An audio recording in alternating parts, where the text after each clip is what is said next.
immoo abbaa manaa fi haadha manaa ta'anii mana tokko keessa amantaa lamaan jiraachuun ni danda'amaadha. Gabaabatti jechuudha gaafni isin kaasa. Jalqabuma waa'ee gaa'elaa haasa'uun dura akkamitti gara gaa'elli uumamuu danda'a kan jiru beekuun barbaachisaadha. Shamarreen tokko dhiira kiristaana tokkotti heerumuudha kan isheen qabdu. Shamarreen kiristaana tokko immoo dhiira kiristaana tokkotti kan isheen heerumuu qabdu malee inni kiristaana ta'e yookiin shakkaa yookiin immoo pirootestaantii inni kiristaana ta'e yookiin immoo musliima akka fuudhumanni amantaa keenya hin eeyyamtu. Wal qorachuu kan jedhudha. Wal qorachuu keessatti amantaa walii qoratu. Wal qorachuu keessatti amala walii qoratu. Wal qorachuu keessatti ciminaa fi dadhabbii walii qoratu.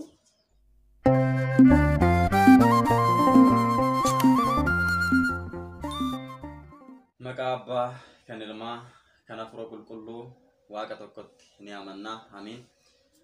Kabajamtootaaf jaalatamtoota maatiiwwan Waaqayyoon kan jaallattan Waaqayyos keessin jaallatu ijoolleen tawaahidoo hundumti keessan biyya keessas alas kan jirtan hordoftoonni chaayinaalii dhangaa lubbuu ijoolleen tawaahidoo ijoolleen haadha keenya qulqulleetti dubaroo maaram hundumti keessanuu bakka lafa jirtanitti nageenyi jaalalli Waaqayyoo isiniif haa baay'atu. Akkam jirtu akkamii yeroo kana geessanii guyyaa har'aa kana akka fedhaaf jaalala Waaqayyootti keessummaa tokko qabadhee isinii dhiyaadheen jira. Keessummaan qabadhee isinii dhiyaadhe kana seegaatii maqaan isaanii luba barsiisaa faarfataa Ayyalaa Sintaayyoo jedhamu. Isaan wajjiniin gaafiif deebii taasisna jechuudha. Gaafiiwwan yeroo dheeraadhaaf isin gaafattan keessaa kutaa tokkoffaa irratti gaafiiwwan lama kan waliin laallu ta'a waan ta'eef hanga xumura sagantaa keenyatti akka nu hordoftan isiniin jenna. Kabajama abbaa keenya waamicha keenya kabajanii baga nagaadhaan dhuftanii. Baga nagaatiin nu fidanii. Egaa guyyaa har'aa kana akkuma beekamu chaayinaalii dhangaa lubbuu irratti gaafiiwwan hedduun ni gaafatamu. Namoonni baay'een barnoota hedduu achirraatii ni argatu. Anis egaa isaan faana kan inni waadaa galee keessummoota adda addaa isin affeerree sagalee Waaqayyoo akka isin barsiisaniif jenneeti. Isinis guyyaa har'aa kana argamtanii jirtu guddaa isin galateeffanna jechaati. Gara gaafii keenyaatti darbinaa. Gaafiin inni jalqaba akkas jedha jechuudha. Obboleettiin keenya tokko gaafii akkana jedhu gaafatteetti. Abbaan manaa fi haadha manaa ta'anii mana tokko keessa osoo waliin jiraatanu amantaa isaanii yoo gargar ta'e rakkoo fidaa gaafii jedhudha. Yookiin immoo abbaa manaa fi haadha manaa ta'anii mana tokko keessa amantaa lamaan jiraachuun ni danda'amaadha. Gabaabatti jechuudha gaafni isin kaasa. Galatooma maatiiwwan Waaqayyoo hordoftoonni chaanaalii dhangaa lubbuu akkasumas barsiisaa keenya gaaffii na gaafattaniif Waaqayyoon sagalee jireenyaa sana dhageessu.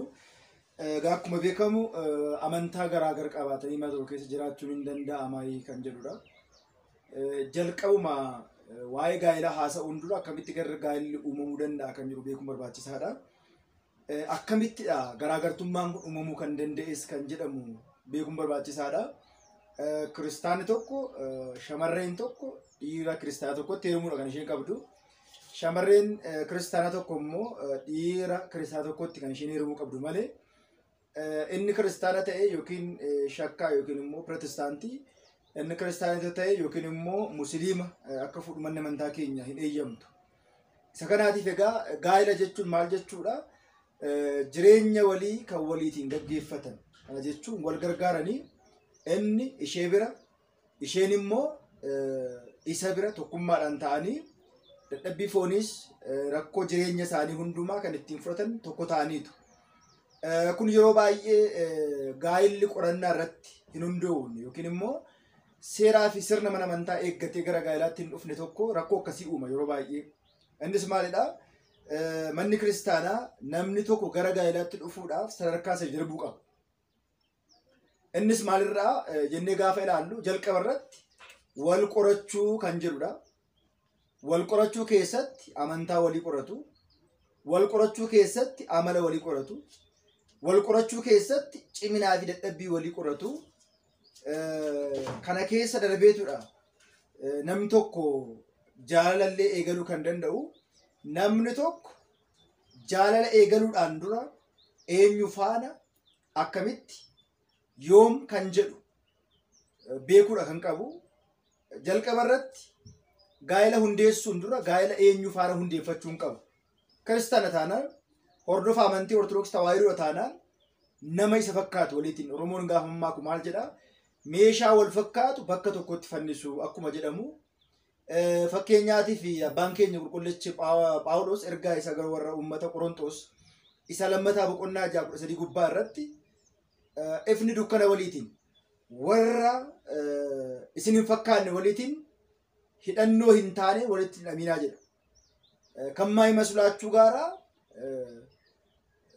በመጥፎ አካሄድ አትጠበዱ ጀ ከነጀቹን ወራ መንታንስ ኑንታኔ ተኡ ደንደው ወራ አዳንስ ኑንታኔ ተኡ ደንደው ወሊ ገረሙ ወራ መንታ ከኘን ፈካኔ ዮኪንሞ ክርስቲያኖ ተወረንታኔ ወሊን ኦኑንለ ረኮ መታ ኢሰተኒ ቀበ ጀቻ ከናፈጋ መቶ ኬሰት ጋይለ ገራገራ ቀበተኒ አባ ወራ ፊ ሃቲ ወራን ጅራቹ ደንደ አማይ ከንጀሩዳፊ waa'ee waliin jireenya isaanii haasa'uudhaan dura gaa'elli kun maal keessa darbeetu gaa'elli kun hundeeffamee kan jirudha. Manni kiristaanas kan nu barsiistu gaa'ela gosa lama jira. Innis gaa'ela qurbaanaa fi gaa'ela takliiliiti. Kana keessatti immoo namni amantaa waliin fakkaanne gaa'ela wal faana uummachuu hin danda'u. Namni amantaan tokko hin taane takliilii wal faana gaggeeffachuu hin danda'u. Kunis immoo kan ta'u manni amantaa nu barsiiste abbooliin keenya luboonni nu barsiisanii waan xumuramuu qabu tokko yookiin immoo barumsa abbaa warraa fi haadha warraa yookiin immoo gaa'ela hundeeffachuuf ka'an tokko kennamu manni amantaa erga xumurteen booda baangaabbii isaan erga xumureen booda garaatti kan dhufan malee callisanii miti waan ta'eedhaaf gaaffii akkasii kana warri gaafatanii keessumaati karaa seera mana amantaa warra gaa'ela hin gaggeeffan karaa biraa maalla dhibdeedhaan warra gaa'ela hundeessan alarra miidhaa jiru tokkoffaan kanaaf kan isaan saaxilullee jaalala onlaayinii kun immoo feesbuukii ta'uu danda'a telegiraamii ta'uu danda'a karaa sooshaal miidiyaa wal baruudhaan dhiirri tokko dubara ortodoksii yookiin immoo amantii kiristaanaa tokko gaafa baru warreen yaada akkasii kan dhiyeessan abbaan warra amantaa biraa haati warra amantii biraa warri jedhan kun kaleessas dhugaa dubbachuuf tana warra mana kiristaanaa keessa ture miti. Akkuma beekamu jaalalli sunis kan eegalame alarratti alarraani gaa'elli sunis kan hundeeffame alarraani gaafa akkasiin jedhu karaa seera mana amantaa heera mana amantaa akka seera gaa'elli tokko ittiin hundeeffamee otoo hin ta'in ta'ee tasaa yookiin immoo gaa'ela tasaan uumame jenneetu dubbachuu dandeenya waan ta'eedhaaf keessumaati kiristaanonni mana amantaa keessa jiran kiristaanota warra ta'anii warri wangeela baratan kan kaasan maaliif yoo jennu yeroo hundumaa itti himamaa yeroo hundumaa wangeela ni baratu waan ta'eedhaaf inni guddaan immoo amantaa garaa garaa qabatanii mana tokko keessa jiraachuu jechuun meeshaan waliif fakkaatu wal faana fedhifamuu hin danda'amu. Efni fakkeenyaatiif namni kiristaanni ortodoksii hordofu tokko musliima fuudhuu hin danda'u. Yookiin immoo shamarreen ortodoksii amantaa ortodoksii hordofu tokko pirootestaantii heerumuu hin dandeessu. Maaliif? Efni dukkana waliin waaqni tolfamaa taabota waliin beelahor mana waaqayyoo walitiin walitti dhufeenya maalii qabaa jira innuyyuu wal mormaa jira. Kanaaf yaada waliin galle kan hafuura waliin galle kan lamman bakka tokkotti gaa'ela hundeessuu hin dandeenye. Inni guddaan immoo wangeela Maatiyuus boqonnaa 19 lakkoofsa tokko kaasnee gaafa ilaallu namni hundumtuyyuu abbaa fi haadha isaa waliitiin abbaa fi haadha isaanii dhiisa. Haadha warraa isaa waliitiin walii galaa jedha. Walii gala gaafa jedhu gaa'ela hundeeffachuuf ilaallee isheen kiristaana yoo taate dursee baratee dursee cuuphamee dursee gaabbii galee ishee faan amantaa kiristaanaa fudhachuudha. Inni immoo ortodoksii ta'ee bakka biraatii fuudha yoo ta'e intala fuudhuuf yaade sana yookiin immoo amantaa biraa keessaa fuudha yoo ta'e dursee barsiisee gaabbii galchee gaabbii akka galchu taasisee erga cuuphamteen booda kan isaa ta'uu yookiin immoo isa fakkaachuu isaa ta'uu isaa erga beekeen booda dhimma irratti gala. Namoonni keenya garuu maal jedhama jechuu wayii hin jira aanchiin baa imaanote isheenis baa imaanote yookiin immoo aatis amantaa keetiin anis amantaa kootiin gaa'ela irratti jaalala keenya irratti rakkoo tokko hin fiduu kan jedhan jiru. Rakkoodha kan fidu maaliif soomni jira saganni jira kadhannaan jira wantoonni hojii afuraa raawwatan ni jiru waan ta'eedhaaf qaama wal mormu tokko bakka tokkotti yoo finne rakkoo guddaa qaba waan ta'eedhaaf gaa'ela waliin fakkaanne keessa inni biraan immoo mana tokko keessa amantaa lama fakkaanne gaa'ela tokko hundeessuun hin danda'amu. Maaliif yoo jennu gaa'elli tokkummaadha tokko ta'uudha manni kiristaanaa eebbistee tokko gootee erga isaan eebbistee gaggeessteen booda isaan keessaa qaamni biraa amantaa jijjiirachuu danda'a. kana yoo ta'e bifa lamaan ilaaluu dandeenya. Dursa otoo gaa'elatti hin galiin warra amantaa jijjiirratee wal fuudhee fi booda immoo mana amantaa keessatti seeraan gaggeeffataniis amantaa kan jijjiiran jiraachuu danda'u. Inni otoo gaa'ela hin gaggeeffatiin walitti dhufanii otoo waliin beekin wal fuudhan suni inni ammas karaaf hin gorfamu rakkoo karaa isaan saaxila.